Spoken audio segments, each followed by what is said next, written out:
São exatamente agora 8h03. Vamos começando a nossa live. Estamos aqui no nosso canal Historiador Ricardo Lúcio. Então, pessoal, inscreva, curta, compartilhe, dá o like, dá o dislike.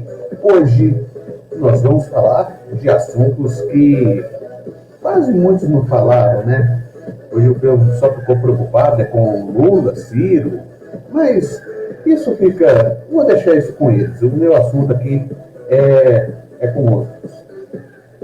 O que nós temos que ver é que as lives que eu faço são bem diferentes. Por quê? Elas gostam de tratar de assuntos que poucos ou quase nenhum falaram, né? Mas vamos deixando então. Vamos deixando aqui. Deixa eu só mexer aqui no volume.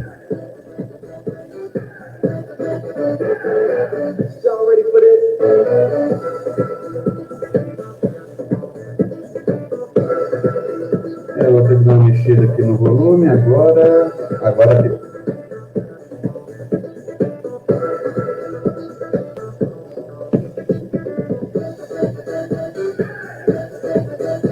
Bom, pessoal, agora o que nós temos que falar são 50 anos do golpe, 50 anos da eleição de Salvador Allende no Chile. Vamos falar também da infeliz proposta que foi passada na Câmara, que do governador Erro não é meu Zema, né? E também falar da vacina. Bom, gente, hoje começando com essa questão de uma questão histórica, hoje nós vamos falar dela com muito entusiasmo, com muita alegria, porque trata-se de um homem eleito democraticamente, assassinado brutalmente, e foi Salvador Allende. Salvador Allende, ele era um homem que teve tudo para fazer um Chile melhor.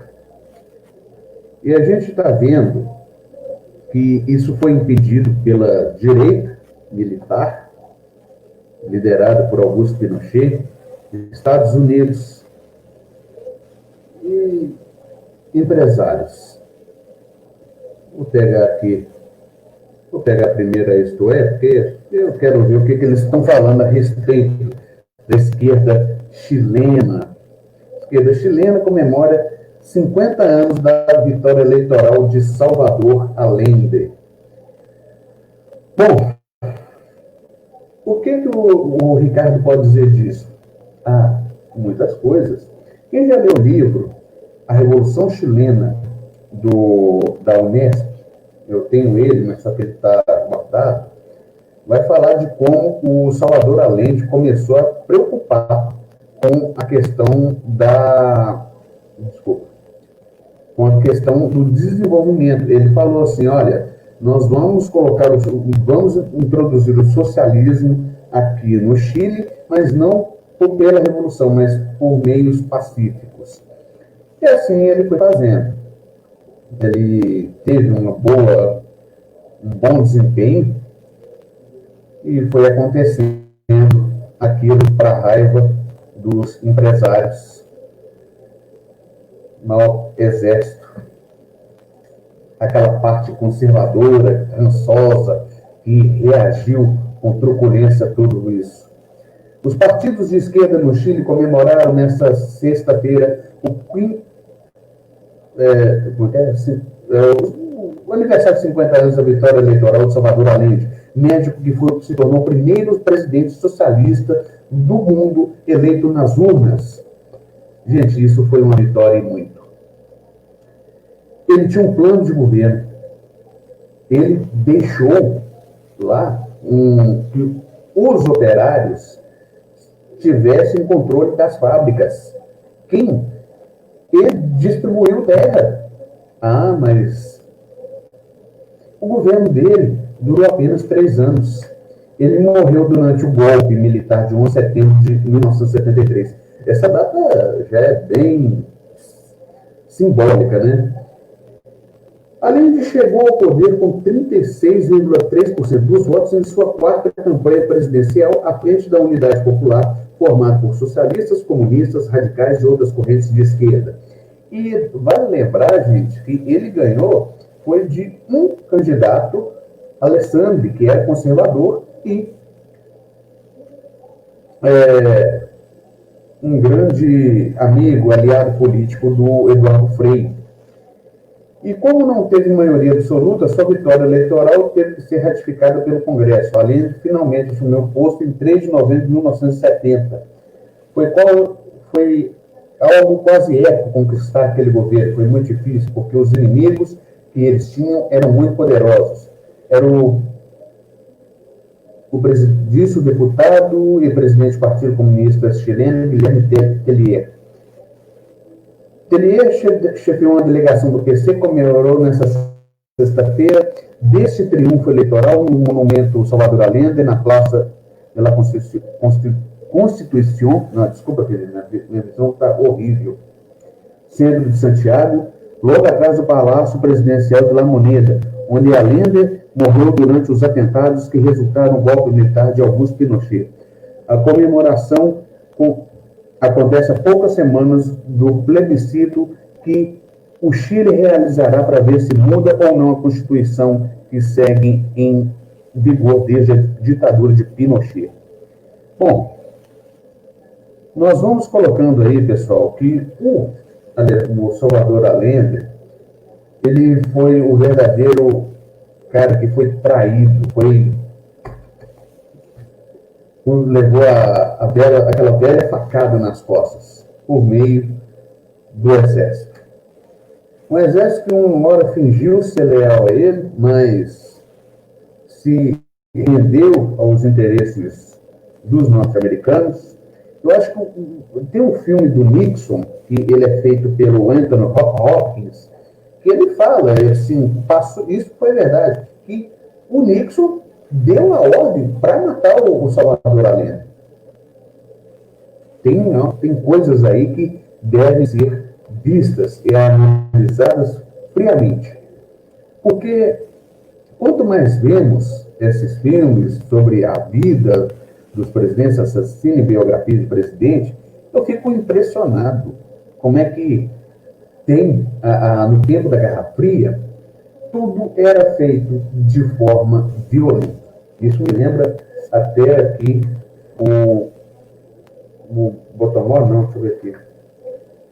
Onde é que estava a questão da autoridade aqui? Deixa eu ver onde é que eu falei. Eu tinha separado aqui. Ah, sim. A gente vai falar um pouquinho das autoridades, porque, de fato, segundo o Weber, existem 3 tipos de ideais de autoridade.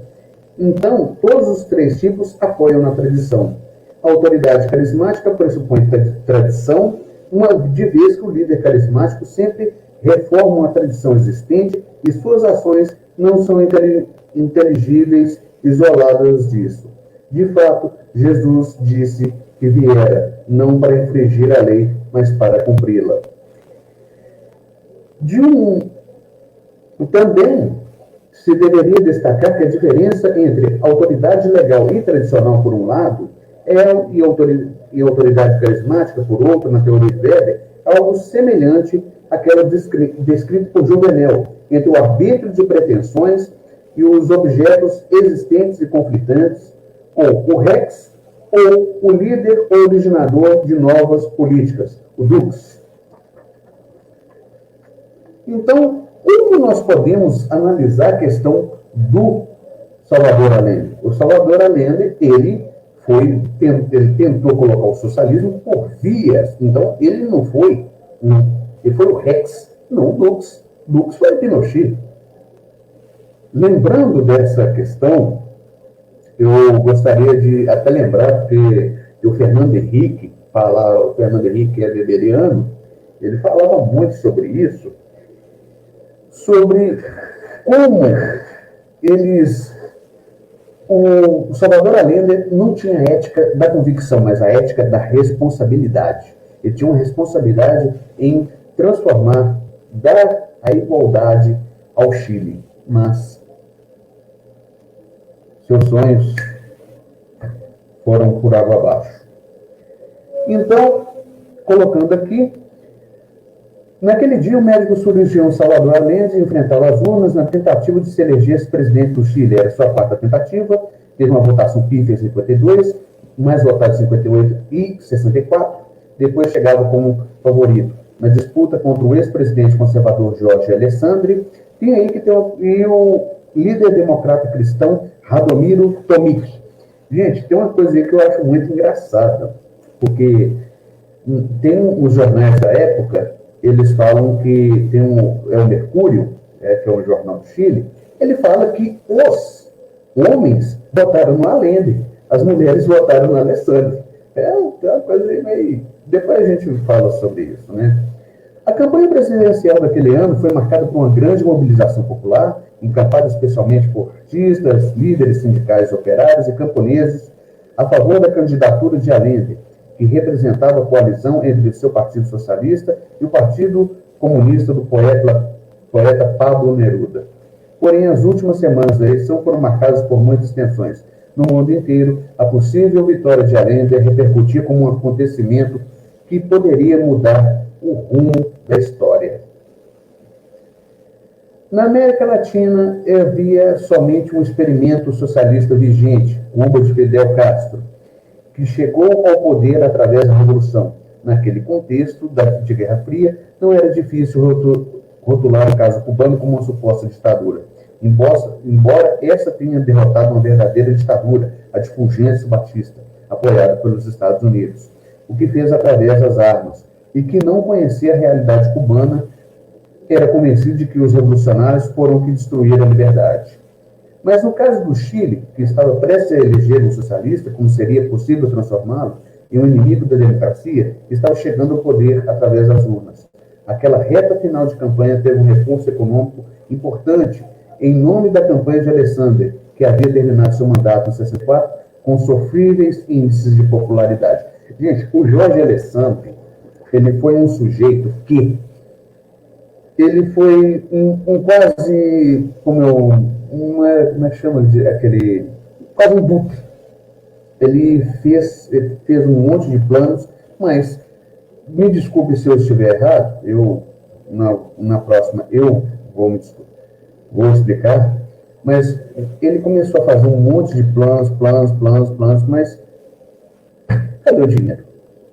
Ele tentou nacionalizar as minas de cobre e isso acabou endividando o Estado.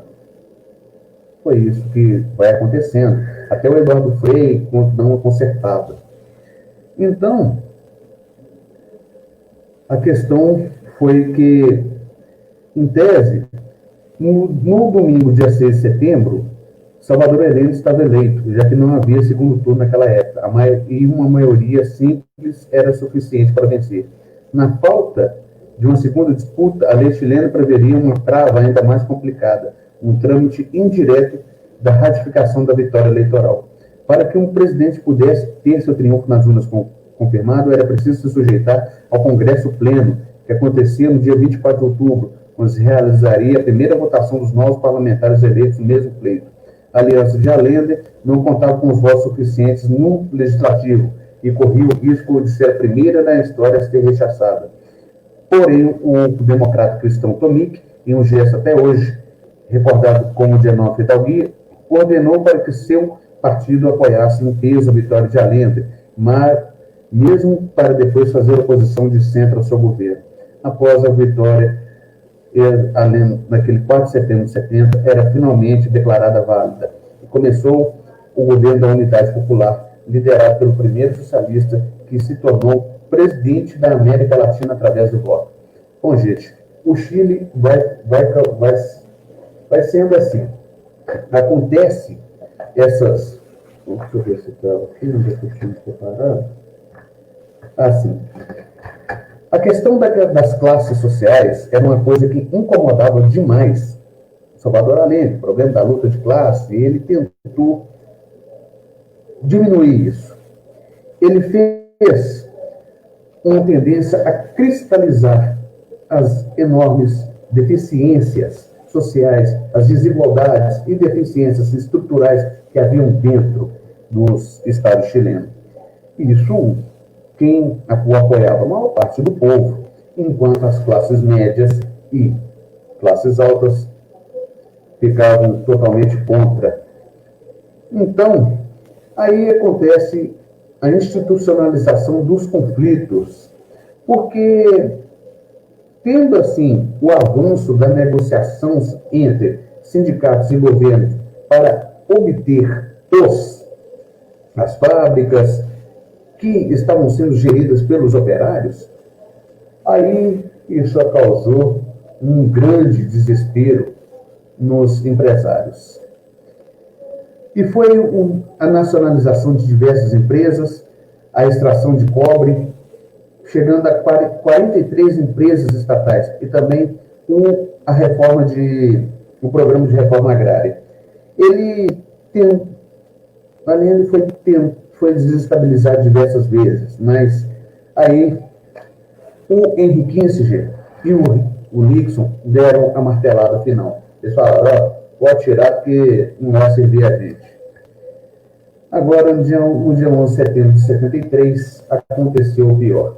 Allende, resistindo com seus homens, foi morto a mando de Augusto Pinochet. E agora, mas colocando aqui, o requisito para Allende é apenas lutar. Não deixar que o seu povo morresse de fome. Mas ninguém se importava. Essa era a questão. Fornecer o arcabouço das relações capitalistas e não cair nas mãos da cruel União Soviética. Quem escreve isso é um historiador, Gabriel Salazar. É assim, gente, que vai acontecendo os grandes problemas. No Chile, essa terra que hoje acabou virando palco de um terrível experimento. Tem um filme que eu sugiro a vocês assistirem, que é o Chicago Boys. O Chicago Boys fala da questão da escola de Chicago, aquela do Friedman, do Hayek, como eles vão para lá, e começam a fazer experiências com o neoliberalismo. Pinochet, eu creio que o Pinochet se inspirou, esse programa neoliberal se inspirou, foi nos estados totalitários de direita. Por quê? Eu lembro que o primeiro-ministro das Finanças italiano foi Alberto Di Stefani. Alberto Di Stefani, ele dizia, quanto menos Estado na economia, melhor, e privatizou algumas empresas. Mas Alberto Di Stefani ficou de 22 até 25. Eu tenho aqui um monte de cartas, memorandos, um documento dele que eu consegui, mas que fala sobre essa questão de economia estar só longe do Estado, fora das mãos do Estado. Só havia protecionismo, mas não havia intervencionismo. Muitos aí acabam causando muitos erros por causa disso.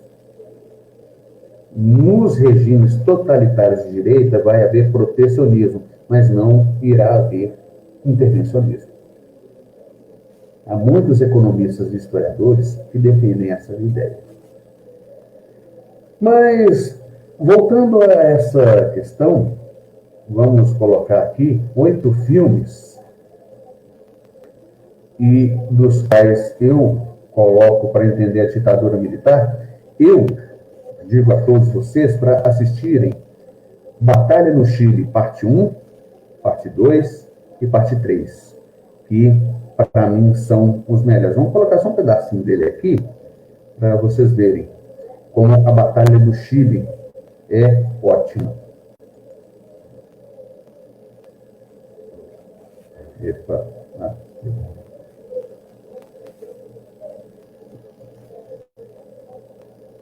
acho que deu tilt.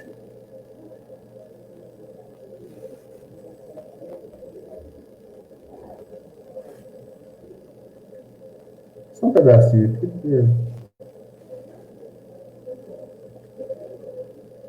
Depois eu vou baixar eles para assistir. Também outros filmes bons, pessoal, tem Estádio Nacional, que é um documentário, como o Estádio Nacional do Chile, hoje chamado Estádio Nacional Víctor Jara, foi usado como campo de concentração, onde 12 mil presos políticos foram presos lá, sem acusação, depois do golpe militar. Também tem o filme do Pablo Larraín, que fala sobre a questão da renúncia, se o Pinochet continuava ou não. Salvador Allende, que para mim, é um filmaço, eu já assisti e recomendo a todos vocês. Vou colocar um pedacinho dele aqui, só para a gente ver.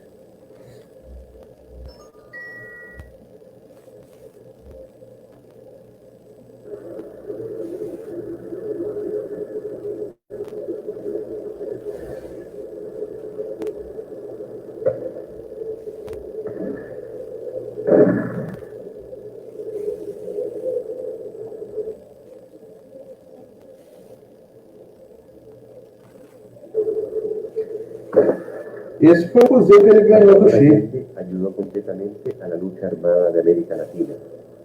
Sentía admiración por Fidel, el Che, Miguel Enríquez. Compartía el coraje y la audacia con ellos, sus amigos. Pero los lazos de lealtad y de respeto no enturbiaron nunca sus convicciones. Para Salvador Allende, solo el camino democrático podía ir creando cada día el socialismo en Chile.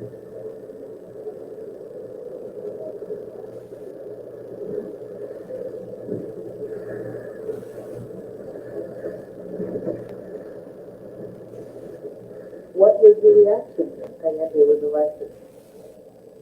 When Allende was elected, I said that it was a grave. Acho que só isso tá. Pois, gente, vocês assistam. Eu estou aqui um pouquinho enrolado. Eu já passei até dos 25 minutos, mas bora correr. Gente, falar também daquela velha mania da reforma do Zema. A reforma do Zema passou e isso vai causar um péssimo estrago na conta dos servidores inativos e assim vai, né? Eu não sei para que o povo, a turma da direita, o pobre de direita, está comemorando isso, sendo que isso vai tirar do salário deles. Mas tudo bem, né? Todo mundo, eu não posso fazer nada. É uma coisa assim, gente, de doer no bolso. É de arrancar os butiás do bolso. Onde é que tá? Aqui, ó.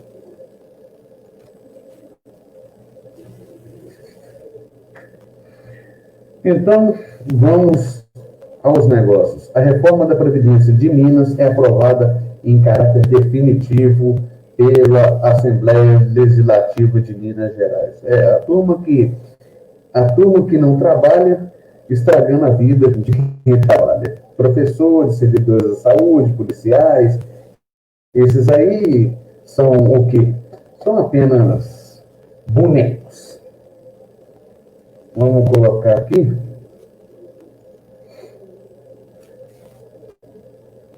Ai, é doído. Então, um pouco mais de 2 meses da tramitação na Assembleia, a reforma da Previdência foi aprovada em caráter definitivo. A chancela aconteceu nesta sexta-feira em sessão extraordinária.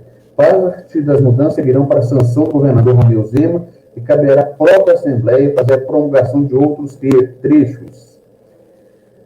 Meu Deus. Até a vigência dos novos índices, segue mantido o cenário atual, o desconto de 11% para servidores ativos, o mesmo percentual segue descontado dos inativos e pensionistas, que excede, o Zema estava querendo colocar 13% a 19%, não decolou. E os textos aprovados mantiveram a idade mínima de aposentadoria por Zema, que é de 65 para homens e 62 anos para mulheres que ingressaram no serviço público após a vigência das novas regras. A Assembleia tentou reduzir para 60 anos de aposentadoria das novos servidores, mas o governo enviou um substitutivo para negociar a questão. Gente, é aí que está. Eu, como bom mineiro, e como todo bom mineiro conhece o seu mato, conhece a sua montanha, eu vou falar com vocês. Todas as regiões de Minas existem pessoas que vão ter uma faixa etária chegam aos 65 anos? Não. O norte de Minas, Jequitinhonha, Mucuri e Zona da Mata, Vale do Rio Doce, são uma das regiões onde a faixa etária é de 62, 63 anos para homens e 66 anos, 67 anos para mulheres. Outras regiões, as regiões mais desenvolvidas no estado, isso muda. Agora, o que me deixa um pouco mais encafifado com essa história é de que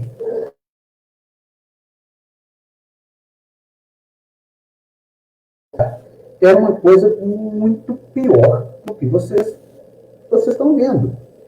O caso da aposentadoria dos servidores da segurança pública, houve redução de idade mínima.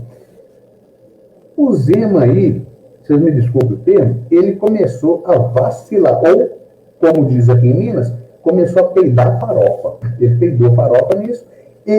Aí os sindicatos dos policiais, militares e civis começaram a balançar o Zema. Eu falo assim, olha, aí o Zema, não, deixa disso. Agora colocando para 50 mulheres, 50 anos para mulheres, 53 para homens. Agora, os professores se aposentam com 60 anos, no caso dos homens, 57 no caso das mulheres.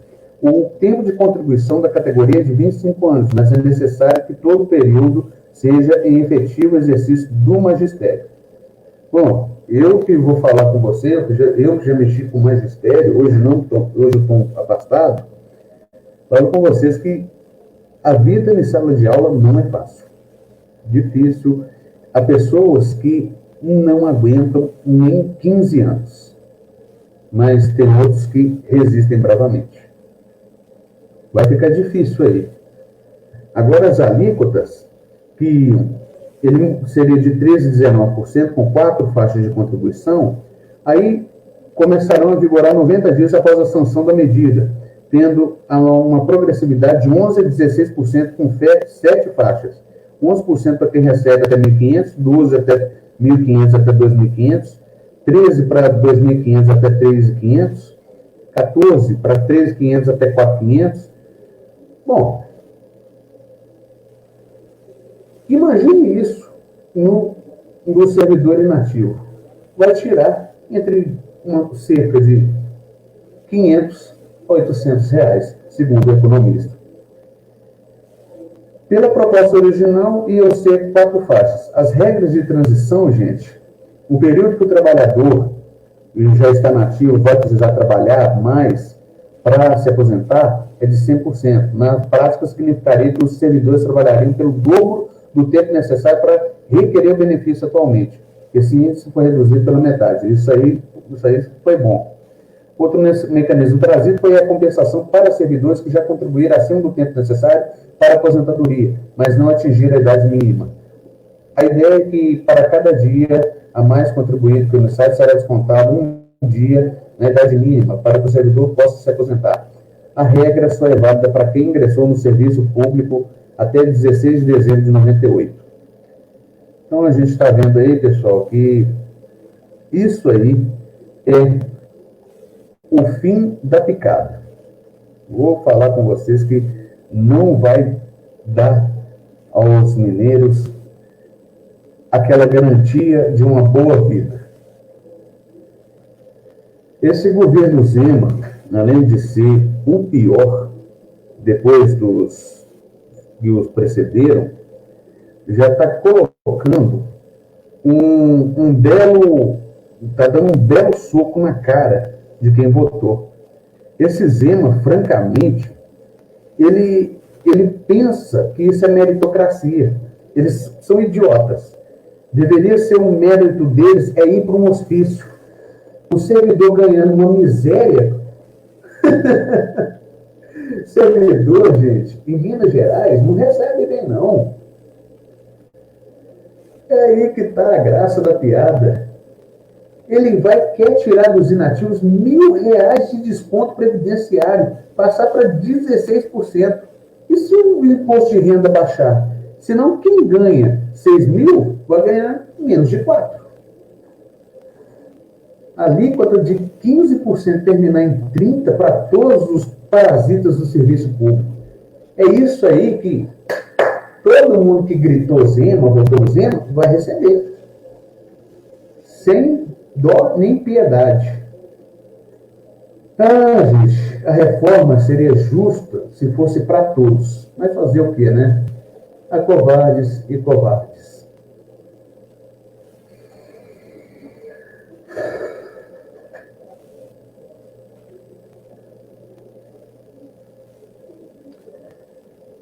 Além do mais, vamos voltando.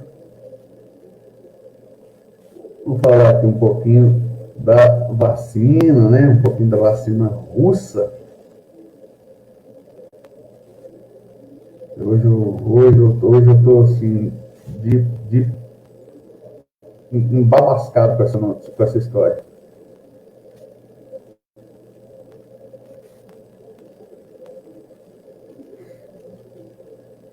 Difícil demais, gente.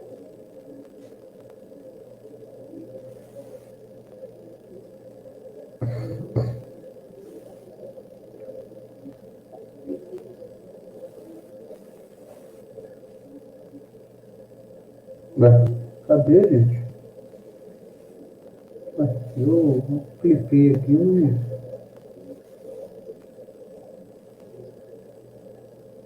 vai aqui pelo União Rio. Nossa, a internet aqui já começou a dar aqueles tremelique, tá? O balanço mais não cai. Se a internet tivesse, as telecomunicações estivessem nas mãos do Estado, isso nunca teria acontecido.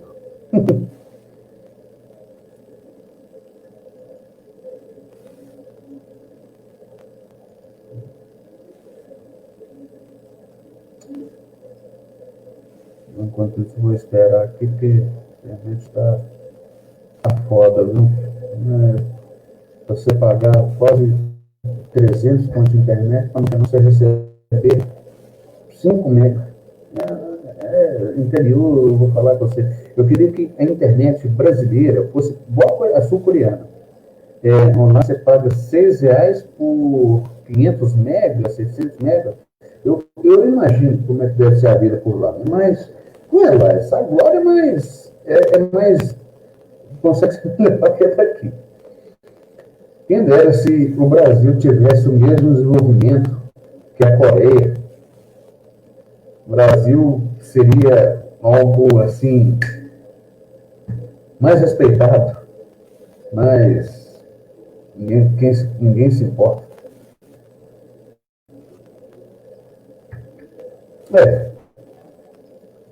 Acho que eu já estou quase encerrando isso aqui, porque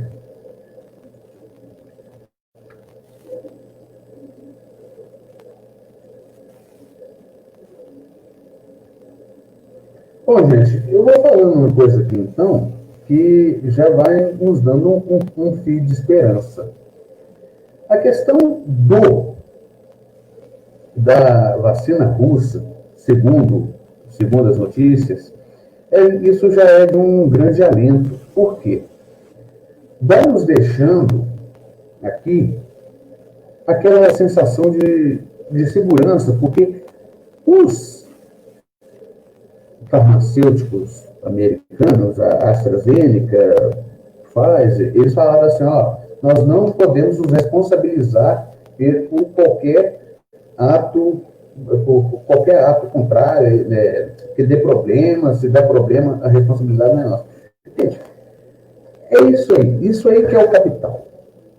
A ciência está só em nome do capital. A ciência tem apenas um patrão, os farmacêuticos.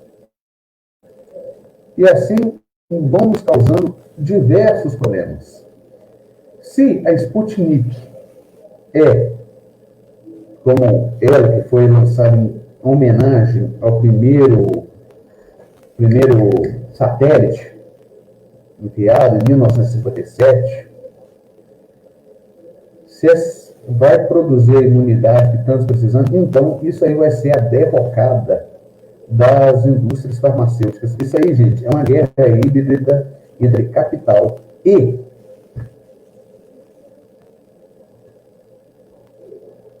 quem mais? Capital e ciência.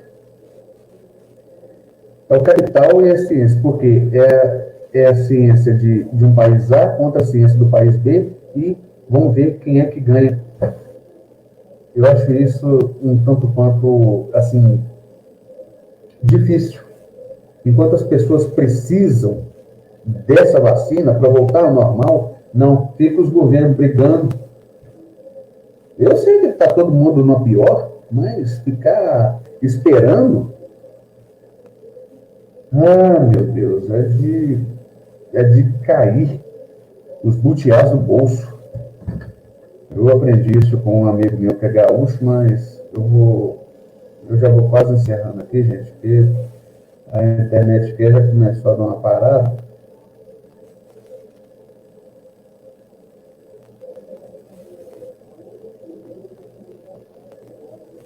Aí, ó. Começou a sofrência mesmo. Ai, meu Deus. Pobre, fumo, youtuber. Mas não vamos reclamar não, né? A gente está... Aí, ó. Brasil passa dos 125 mil mortos por Covid-19. O país registrou 855 mortes nas últimas 24 horas. É isso aí que a gente está vendo, ó. E o Bolsonaro cloroquina. Gente, vocês estão vendo, o Bolsonaro pediu para o menino tirar a máscara para cumprimentar ele em São Paulo. Meu Deus, é foda, viu? Paísinho que não tem menor cabimento. Tem que ter diante. Gente, eu tô quase desistindo mesmo, porque tá foda. Tá dando problema demais. Então, já vou encerrando por aqui, então. Amigos, foi bom quem nos assistiu. Hoje eu fiz uma live até tranquila, muito legal. Por favor, aqui, ó. Apoie-se o Ricardo Lúcio Historiador. O link vai ficar aqui na descrição. Vai lá, inscreva-se no nosso canal Historiador Ricardo Lúcio. Sua ajuda, seja lá, chama mais um amigo, para que nós possamos trocar aquela ideia fumada. Enfim, pessoal, segunda-feira, às 6 horas, a gente está de volta. Até mais. Antes...